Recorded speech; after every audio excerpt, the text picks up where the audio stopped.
The Spirit World. Part 1. I will explain to you what the spirit world is like in simple terms most will be able to comprehend. It is possible to experience dynamics of spatial awareness, in terms of, you are below and something else is above, or similarly you are here and something else is far away in the distance. However, you will soon come to discover that this is not set in stone. Spatial awareness can become fluid and foldable to new frontiers of alternate perspective, where up is no longer up, and down is no longer down. There no longer becomes an up or down. Everything becomes possible every direction simultaneously. You may at one moment find yourself overwhelmed by buildings and structures that first appear to tower for miles into the sky, yet discover the only entrance in is but a few centimeters high. It is then you realize if you would only be a centimeter or so tall you could get in, and this is when the magic happens. Your consciousness begins to accommodate your intention and you suddenly find yourself standing at the doorway having seemingly shrunk in size. Your intention to enter the building, along with your imagination and intuition to be a certain size to accomplish that intention caused reality to fold to your will and desire. In the same way, there was once a young man who stood very puzzled in front of a magnificent crystal building with no apparent way of entrance, for he expected there to be a door, yet there was none. After many minutes of puzzlement a voice came to him, seemingly from nowhere, which said, "You are the door. Open your heart and you shall enter." Within his own realization a doorway opened before him in response to his own conscious will and loving vibration. In the spirit world nothing is as it seems. There is much more to all things than the eyes of the mind can see. One must open their hearts to open the door to greater possibilities, always, and in all ways. I have always said, the greater the love in your heart, and the more aligned to love are your intentions, vibrations, the greater access within the spirit world, and to your own spirit identity you will gain. Now friend, when you come to ask what is the natural phenomenon of the spirit world, you must first understand that every universal law and principle of other universes other than your own, and their many diverse structures of life and consciousness are all represented in the spirit world. This is to say, the spirit world is overflowing with a very broad cultural diversity in terms of its architecture, landscape and consciousness units. Now what I mean by consciousness units are individual representations, or fragments of consciousness that belong to a specific spirit origin, which have then been bestowed with complete freedom to express its self-identity in the eternity of now. Said differently, an aspect of spirit has separated an aspect of itself to form a consciousness unit, to embody certain qualities and potentials that it wishes to bring to life, and for as long as it desires, to preserve in its purest untainted form for others to enjoy and experience.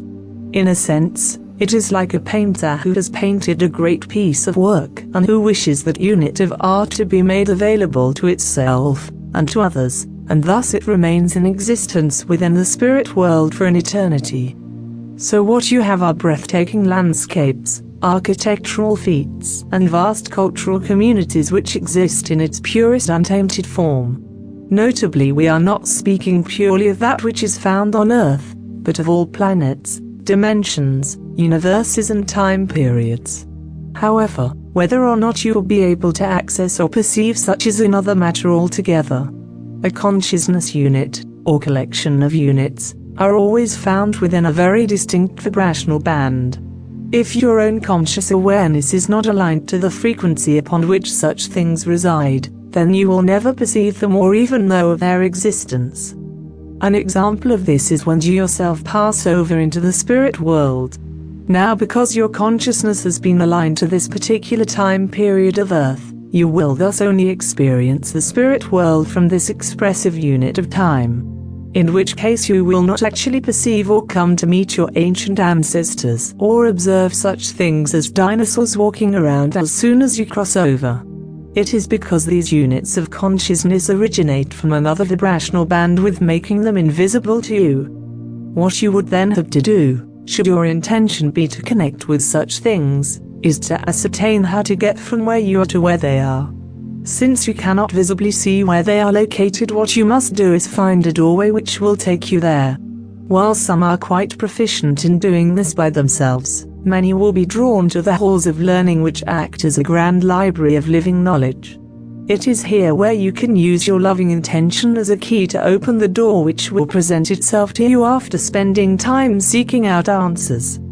Such books would have been written, presented or endorsed by the very soul group of whatever or whomever you are reading about.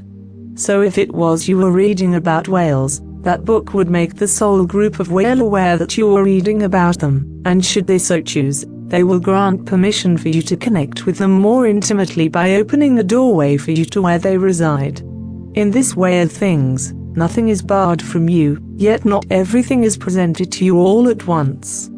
It is for you, as a spirit of individual will, to make choices of direction to what doors you wish to open next.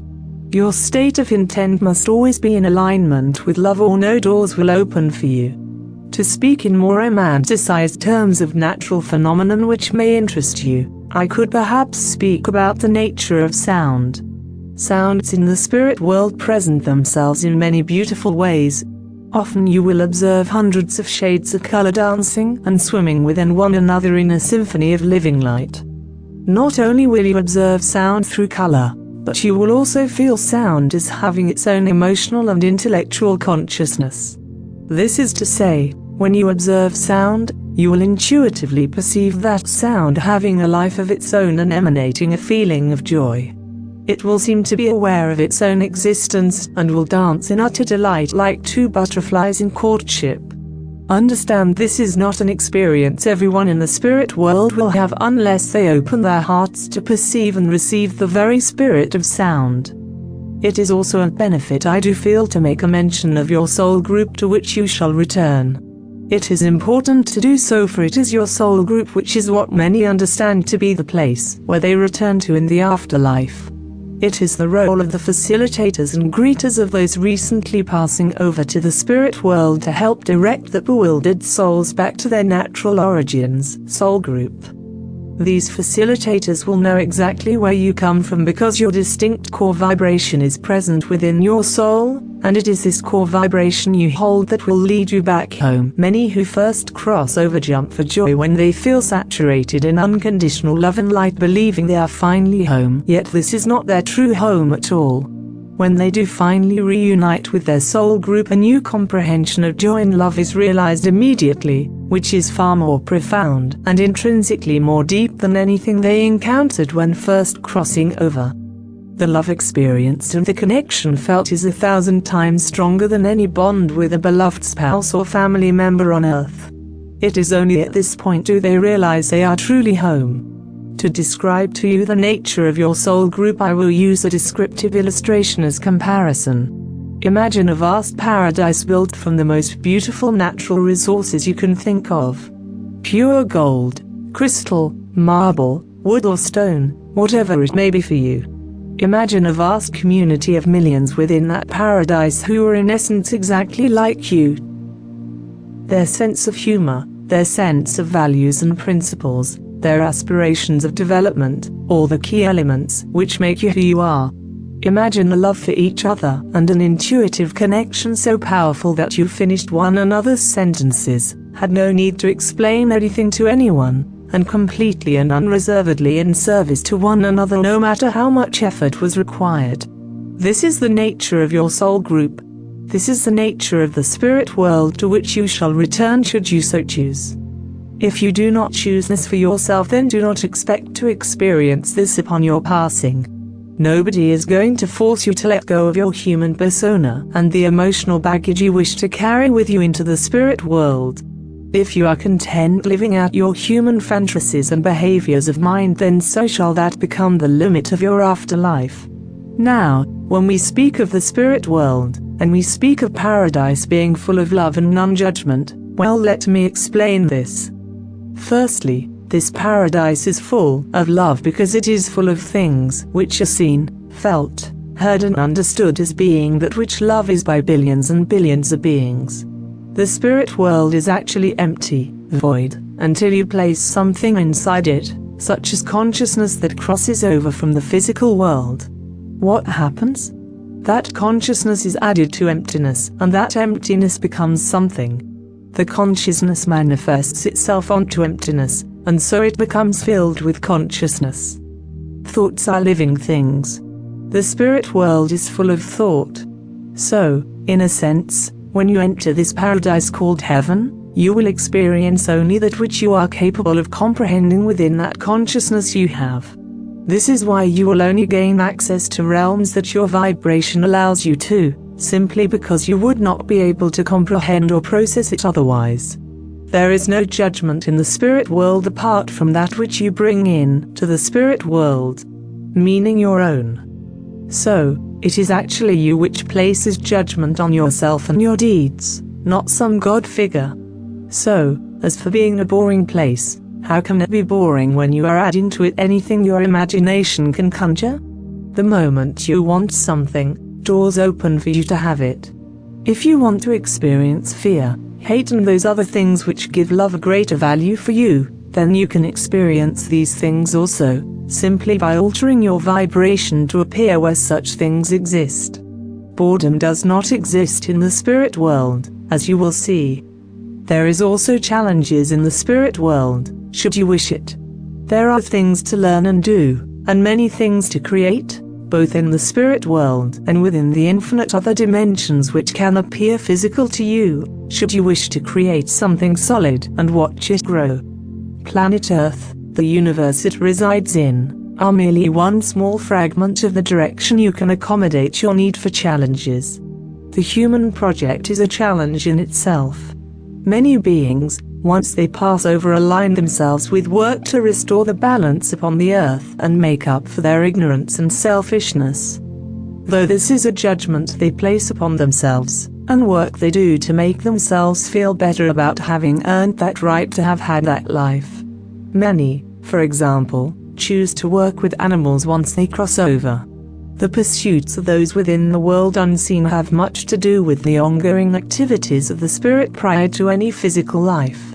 This is to affirm that prior to any physical life your spirit has been actively engaged with a great many interactions and activities which had nothing to do with the human identity you are wearing presently. For it is, your spirit wears a persona many millions of years older than the human consciousness you currently perceive yourself through. It is this original persona, and its associated value structures held within that which you will gradually merge again with following your physical passing into the spirit world. With this said, there are a great many human beings who hold on to their human consciousness and human value structure months, years or even centuries after crossing the etheric frontiers. The human emotions you conceive many of your human values from are often held tight within your consciousness after a physical life journey. It is often these sentimental values carried over which solicit further behaviors of mind and desire, which then attract you to activities and pastimes which stimulate your memories and the energies they contain.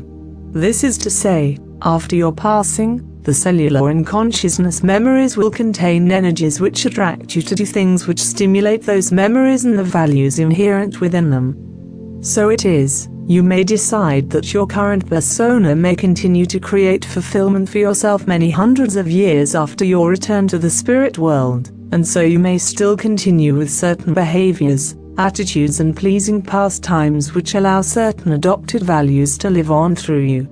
This is not to say you will limit yourself to just being your current persona, for you will likely wear a variety of forms for a variety of activities, within a variety of dimensions, in and out a variety of time folds.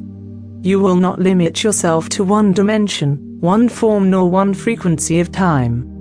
Many souls who return to the spirit world have been observed to hold the attitude that their life and destiny, their life's work, was incomplete or they had made a great many poor choices. Because of this attitude of mind they feel a sense of injustice within their own self-evaluation and life review, which they are compelled to engage in order to bring about a sense of satisfaction and completion to their human journey. The emergent wave of renewed activity tends then to refocus their consciousness back upon the earth, often to try to assist those upon it to bring about a positive outcome to work they had once engaged with. Eventually, perhaps months or years later, that soul will graduate its attitude and consciousness to something different and loosen its active role with those matters of the physical world. The physical persona that once acted independent of its pure spirit begins to dissipate. The thoughts and consciousness of that being begins to merge and function much more closely with their pure spirit, which inevitably opens many more doors to what is possible next. To return to my former illumination, much of the time, in the sense of time which you understand, will be used to continue with what you were doing prior to you being born in physical state. This will depend on what soul group you are associated with and their vibrational attributes and forms of expression. Meaning, how that soul group chooses to give form to their energy and self-awareness, and how they work to interlace this energy influence in service to the rest of the spirit world, which is infinite in nature. So for example, you may have a specific soul group who express their inherent values and resonance through the forms of healing. They would have arrived at this mindset of attributes and abilities from the observation, over millions of years, of a great many beings of all shapes and guises who had undergone various forms of suffering or dissociation from their pure spirit. In identifying this need, they evolved their energies and identities to facilitate extremely creative methods of healing functions within their soul group family. Understand, healing in the spirit world is purely an activity of healing, or altering consciousness. If healing is necessary for any being, it lies within their consciousness which they wear within their held persona at any one time. In order to facilitate healing of another being, those of spirit must always inquire into the past life journey which created that persona and attitude mindset. It is a state and activity of memory.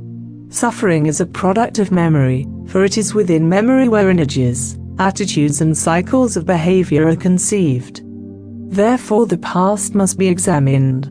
This will often involve consulting the Akashic records, or connecting to the core essence of something which illuminates transparency of understanding over events. What will be facilitated by healers is the presentation of memory information, which is causing the suffering, which they will deliver differently, within a different state of perspective to that being, sometimes from a completely different persona altogether. This means they will give that recipient the ability to examine their problems outside of their human persona which created it. Once retained memory is understood and processed differently, positively, lovingly and wisely, it is healed. Because, in a sense, consciousness is created from memories, that consciousness will then become healed and that persona, that soul, will become lighter, more luminescent and beautiful.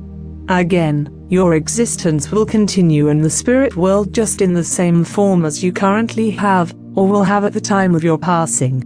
It is only until your awareness returns that you can manipulate your appearance by focusing your thoughts that this eventually changes. You do this by holding the thought clear in your mind and letting go of the previous persona. When you realize the substance of your etheric form is merely the residual cellular memory of your physical body, you will then perceive it as a sort of outfit, which you will choose to wear from time to time, most often to reminisce with friends of the earth. Should you so wish, and with assistance from other beings, you may choose to take the form of an animal, or a tree, or a mystical fairy tale character, or an extraterrestrial. You will simply implant your personality within that chosen form. I suspect once you pass over you will care not as much in what gender or sexuality you hold, for it will always depend on the intention of service you are undertaking. It will no longer be about you, but about what you can do for others.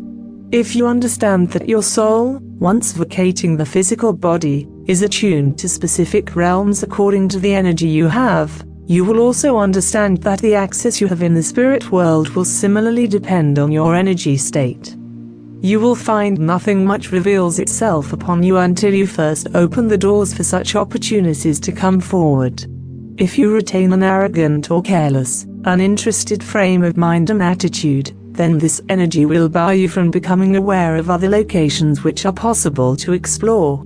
If you open your heart and give of yourself in a free, loving way, and your heart's desire is to expand your knowledge and awareness in certain subjects, realms or locations, then your spirit aspirations will attune your soul to doorways which open before you, within which access is granted. If, for example, you could care less about planet XYZ, or about other species in the cosmos, then you would have no way of gaining access to these worlds simply because of your mindset. In the spirit world, it is your genuine spirit desire and intent which reveals your true motives in action. Also to know is that you could not visit a planet of XYZ nature if you have never been there before, or know of it. What you would have to do is study the species or destination through the halls of records, and from there you will be given the keys to proceed further. This explanation will help you understand why so many near-death experience stories are so different in their description. It is because each individual has varied access to locations, beings and resources depending on their energy state. Further on from this, you may, for example, as I myself have, train to become a spirit guide of some description for other species elsewhere within the universe. If this is your heart's desire, then so be it. You will be required to spend an extensive measure of time studying language, morality codes, belief systems and practices, biological functions, and so much more depending on the nature of your work. You will also have to do a lot of observational work prior to working on a one-on-one supervisory basis. This is not to say, however, that you cannot just go and attempt to help in some way, but within caution and awareness that your actions may have adverse effects on other energy beings who don't function the same way you do.